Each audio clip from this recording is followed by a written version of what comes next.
Hello students, आज हमारा topic है राजनीति विज्ञान के अध्ययन की आधुनिक पद्धति, modern study method of political science. ठीक है, हम बीए फर्स्ट ईयर के सिलेबस के अकॉर्डिंग यूनिट एवं चैप्टर वाइज वीडियो बना रहे हैं और अभी हम चल रहे हैं यूनिट 1 में, है ना। तो यूनिट 1 में हमारा जो फर्स्ट चैप्टर है वो है राजनीति विज्ञान की परिभाषा, प्रकृति एवं क्षेत्र। तो इसकी वीडियो हम पहले बना चुके हैं, आप जाके देख सकते हैं। ठीक है, तो चैप्टर 1 जो है यूनिट 1 में कंप्लीट हो चुका है।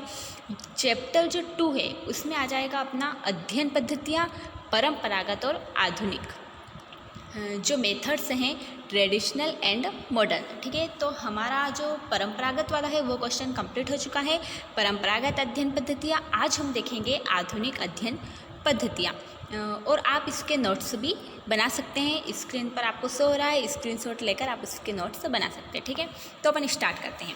तो हमारा जो टॉपिक है वो क्या है, राजनीति विज्ञान के अध्ययन की पद्धतियाँ। मतलब कि राजनीति विज्ञान जो है उसमें जो अध्ययन हम कर रहे हैं उसकी जो पद्धतियाँ, कौन सी पद्धतियों के द्वारा अध्ययन किया जाना चाहिए। ठीक है, तो अपन इसमें देख लें कि जब दूसरे विश्व युद्ध के बाद परंपरागत राजनीति विज्ञान के विरोध में जब द्वितीय विश्व युद्ध हुआ उसके बाद क्या हुआ, पहले अपन ने क्या पढ़ा था, परंपरागत मतलब कि प्राचीन अध्ययन पद्धतियाँ।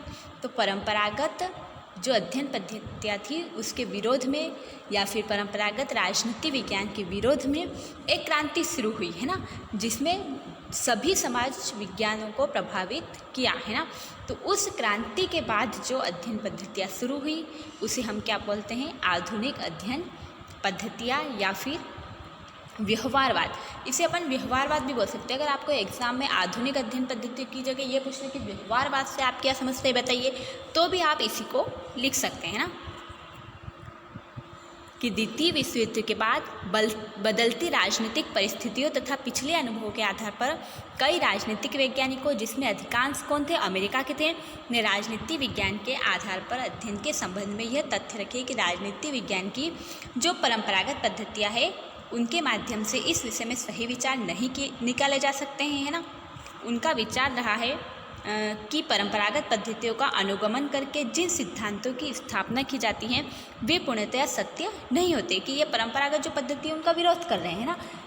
परंपरागत पद्धतियों का विरोध करने के बाद एक क्रांति हुई जिससे आधुनिक पद्धतियाँ या फिर व्यवहारवाद का जन्म हुआ और इस क्रांति को ही व्यवहारवाद का नाम दिया जाता है ना। और जब दूसरे विश्व युद्ध के बाद इसका उदय हुआ तब ये आधुनिक इसका जो रूप है वो आधुनिक हो गया, है ना। दूसरे विश्व युद्ध के पहले क्या था, परंपरागत था और उसी ने आधुनिक रूप धारण कर लिया, है ना। तो इसे हम क्या बोलते हैं, व्यवहारवाद बोलते हैं, क्योंकि व्यवहारवाद की क्रांति के बाद ये आधुनिक जो पद्धति है ये स्टार्ट होती है। ठीक है, और ये जो आधुनिक पद्धतियाँ होती है इसमें क्या होता है कि कल्पना के लिए कोई भी स्थान नहीं होता है। ये क्या कर रही है कि जो परंपरागत अध्ययन पद्धतियाँ उनका विरोध कर रही है ना, कि वो जो पद्धतियाँ हैं उन्होंने सही विचार नहीं निकाले हैं, है ना। उनका विचार रहा है कि परंपरागत जो पद्धतियों का अनुगमन करके जिन सिद्धांतों की स्थापना की जाती है, मतलब कि परंपरागत पद्धति के द्वारा जिन सिद्धांतों की स्थापना की जाती थी वे सही नहीं होते थे, अतः उन्हें इस आधुनिक वैज्ञानिक स्वरूप प्रदान करने का प्रयास किया। तो जो उसे उन्होंने क्या कर दिया, आधुनिक बना दिया, है ना, आधुनिक वैज्ञानिक स्वरूप प्रदान कर दिया। और इसे व्यवहारिक दृष्टिकोण से भी नाम से भी जाना जाता है ना। व्यवहारिक दृष्टिकोण बोल सकते हैं आप, व्यवहारवाद बोल सकते हैं ना, आधुनिक बोल सकते हैं। ठीक है, तो ये हो गया आपका आधुनिक अध्ययन पद्धतियाँ, है ना। इसकी भूमिका हो गई ये समझ लेना। तो जो आधुनिक अध्ययन पद्धति है या फिर इसको अपन क्या बोल रहे हैं, व्यवहारवाद बोल रहे हैं। तो व्यवहारवाद जो होता है इसमें क्या होता है कि कल्पना का कोई भी स्थान नहीं रहता है। जो परंपरागत होता था वो कल्पना के द्वारा भी बनाया जा सकता था, विचारकों के द्वारा, राजनीतिक विचारकों के द्वारा, लेकिन जो इसमें क्या होता है कि कल्पना का कोई भी स्थान नहीं होता है। ये मनुष्यों के जो व्यवहारवाद क्यों बोल रहे हैं, क्योंकि मनुष्यों के व्यवहार को देखने के बाद इसमें क्या होता है, सिद्धांत बनाया जाता है ना। इस पद्धति में मनुष्यों के व्यवहार को जांचा और परखा जाता है। ठीक है, इसमें अपन अगर देखें तो व्यवहारवाद के जनक कौन है, मतलब कि सबसे पहले व्यवहारवाद का जन्म किसने किया, तो वो आ जाएंगे आपके डेविड स्टन। डेविड स्टन को व्यवहारवाद का जनक कहा जाता है ना।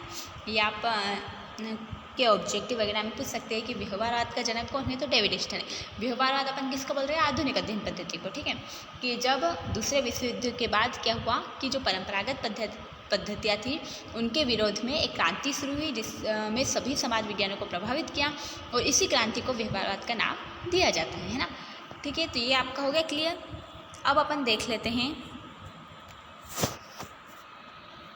इसके जो समर्थक कौन कौन थे, है ना, कौन कौन से जो विचारक है, विद्वान हैं जो व्यवहारवाद का या फिर आधुनिक वैज्ञानिक पद्धति का समर्थन करते हैं, तो वो आपके आ जाएंगे डेविड स्टर्न, क्योंकि ये तो जनक ही है डेविड स्टर्न, तो डेविड स्टर्न आ जाएंगे, लासवेल आ जाएंगे, चार्ल्स आ जाएंगे और मेरियो।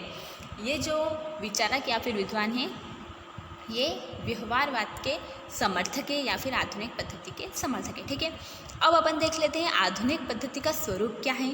तो आधुनिक या व्यवहारवादी विचारक जो होते हैं वो ये मानते हैं कि मनुष्य के जो क्रियाकलाप है उनका सूक्ष्म अध्ययन किया जाना चाहिए ना। अपन ने पहले भी देखा कि ये कल्पना पर आधारित नहीं होते, इनमें क्या होता है कि मनुष्यों का जो व्यवहार है, उनके जो क्रियाकलाप है, उनका सूक्ष्म अध्ययन किया जाना चाहिए, जो कि वैज्ञानिक आधार पर ही संभव है।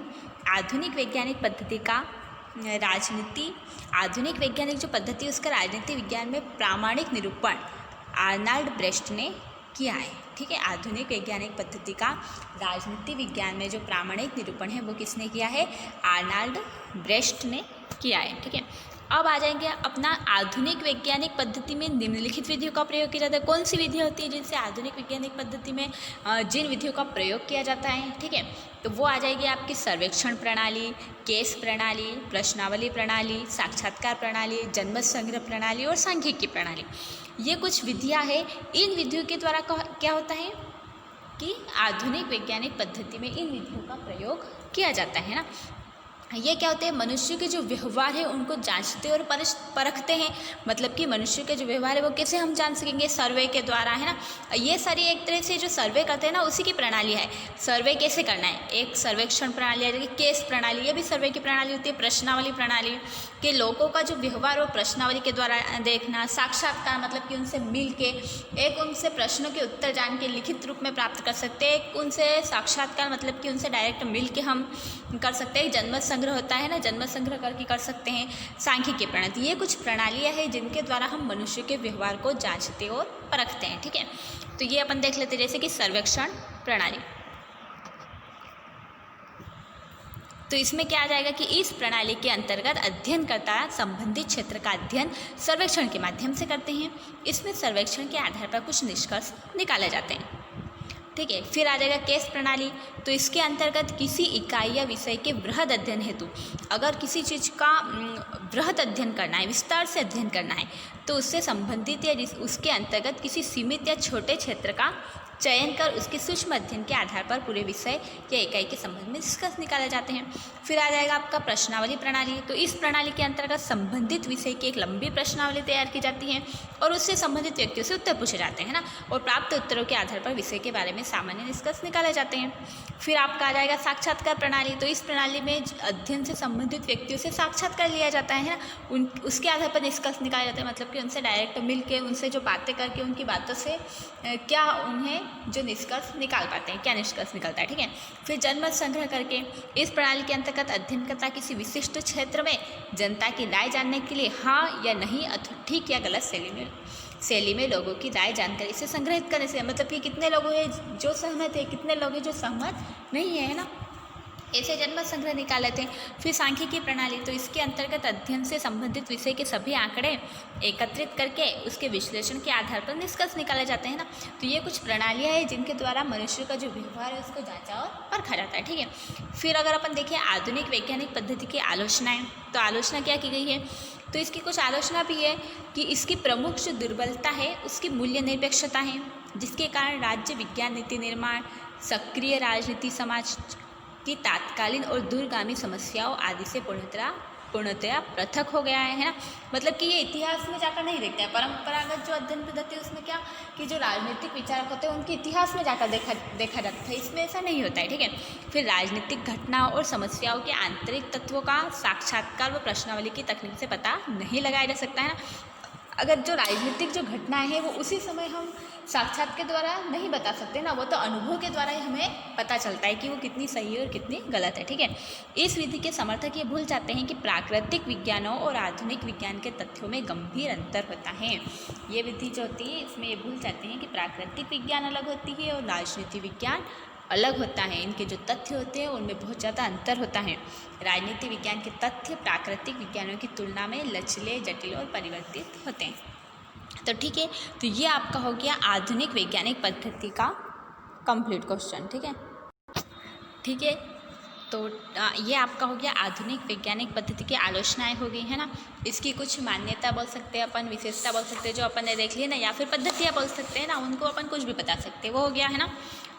अब अपना जो नेक्स्ट चैप्टर होगा वो आपका आ जाएगा राजनीति विज्ञान का अन्य सामाजिक विज्ञानों के साथ संबंध, relation of political science with other social science. ठीक है, नेक्स्ट वीडियो में वो देखेंगे। तो ये आपका कंप्लीट हो चुका है। Take care, thank you, keep learning.